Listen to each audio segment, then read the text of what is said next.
Saya teringat dengan kata-kata Jack Ma.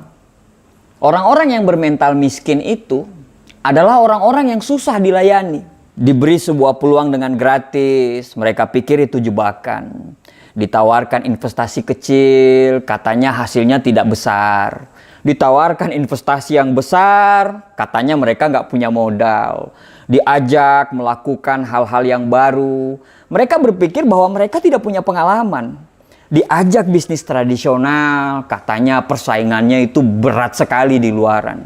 Diajak bisnis yang model baru, katanya itu multi level marketing. Diajak buka toko, katanya ngeluh nggak bebas. Diajak bisnis apa aja, mereka bilang mereka nggak punya keahlian. Jadi orang-orang bermental miskin ini selalu berpikir lebih banyak daripada profesor, tapi bertindak lebih sedikit dari orang buta. Dan coba Anda tanyakan kepada mereka, apa yang sudah mereka lakukan terhadap hidup mereka? Niscaya mereka akan susah untuk menjawab apa yang Anda tanyakan. Padahal hidup itu berjalan terus. Dan tanpa mereka sadari, mereka itu lagi menyia-nyiakan hidup yang hanya sementara di dunia ini. Apa yang terjadi dengan kita sekarang? Karena tindakan dan pemikiran kita di masa yang lalu, di tahun-tahun lalu. Kalau sekarang kita hidupnya biasa-biasa saja, tidak ada perkembangan dan cenderung hidup kita itu malah menurun, bisa dipastikan tahun-tahun yang lalu itu kita nggak ngapa-ngapain sama sekali. Nah, kalau kita nggak ngapa-ngapain, terus kita pertahankan nggak ngapa-ngapain kita itu sekarang, bisa dipastikan masa depan kita atau tahun-tahun yang akan datang kita akan sama aja seperti sekarang. Selalu ada kesamaan apa yang dilakukan oleh orang-orang gagal dan bermental miskin ini. Kesamaan itu adalah sepanjang hidup mereka hanya menunggu dan menunggu. Andai saya punya uang, saya akan bla bla bla. Andai saya jadi pimpinan, saya akan ini, saya akan itu. Andai kata, jikalau, meskipun, dan akan tetapi, selalu jadi kata-kata manis yang secara tindakan itu omong kosong. Ada sebuah konsep yang bagus untuk kita bisa jadikan pegangan. Kalau kita mau hidup kita sulit ke depannya, maka sekarang ambillah pilihan-pilihan yang gampang. Nonton Netflix berseri-seri, scroll TikTok berjam-jam, nongkrong dengan teman-teman, bangun kapanpun kita mau, dan lakukan apapun yang kamu suka. Itu adalah tindakan yang sangat gampang. Tapi konsekuensinya adalah masa depan yang sulit.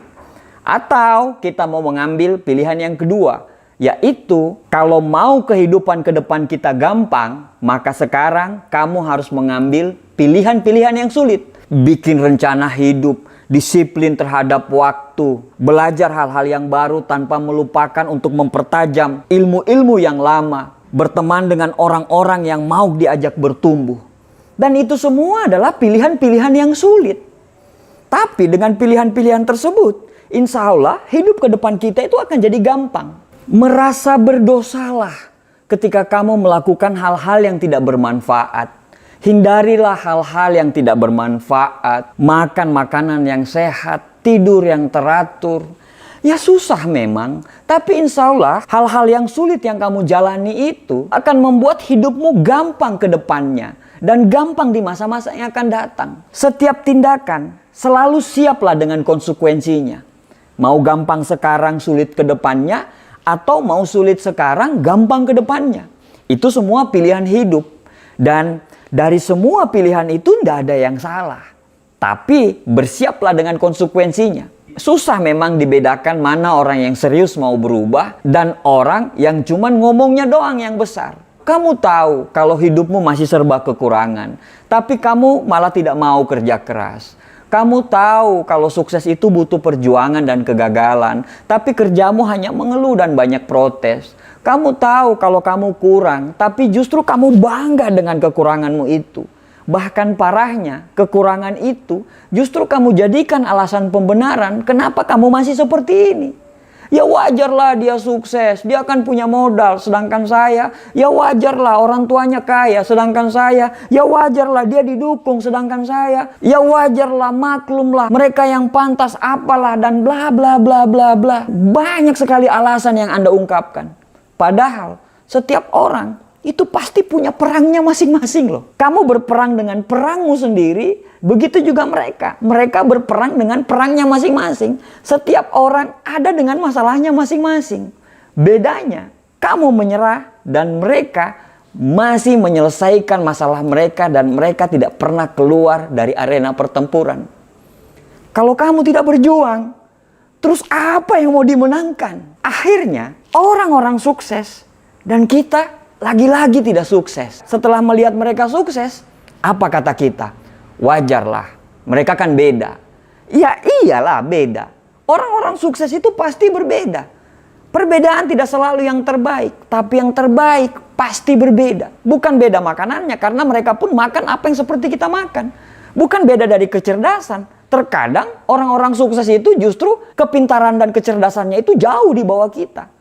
Tapi yang membedakan itu adalah action dan tindakannya. Saat kamu menunggu perubahan datang, mereka selalu menciptakan perubahan. Sampai kapan kamu menunggu dan tertinggal? Lebih baik gagal karena melakukan sesuatu daripada sukses tapi tidak melakukan apa-apa dalam hidup. Manusia itu bisa berubah karena Tuhan menciptakan kita, selalu ada maksud dari penciptaan tersebut. Tidak ada yang bisa merubah diri kita kecuali diri kita sendiri yang mau berubah. Berdoa lebih banyak, bangun lebih pagi, belajar lebih giat lagi, cari lingkungan pertemanan yang memang betul-betul membuat kita bertumbuh. Selalu positif tiap hari dan jangan banyak mengeluh. Pelajari semua pola-pola kenapa orang bisa sukses. Karena sukses itu berpola, gagal pun berpola. Ya terserah kamu mau ngomong apa. Mau ngomong kita kebanyakan bacot lah atau apapun itu. Tapi setidaknya kami sudah mengingatkan. Tugas kami itu hanya mengingatkan. Sesungguhnya kamu tidak akan dapat memberi hidayah kepada orang yang kamu kasihi. Tapi Allah memberi hidayah kepada orang yang dikehendaki. Orang positif selalu saling mendoakan. Orang negatif akan saling menjatuhkan. Orang sukses itu paham proses. Sedangkan orang gagal pasti banyak protes. Semoga kita dan keturunan kita bisa sukses dan bisa memberikan sumbangsi untuk negara ini. Dan semoga kita terhindar menjadi orang-orang yang hanya ngomong doang, tapi nol secara tindakan. Terima kasih.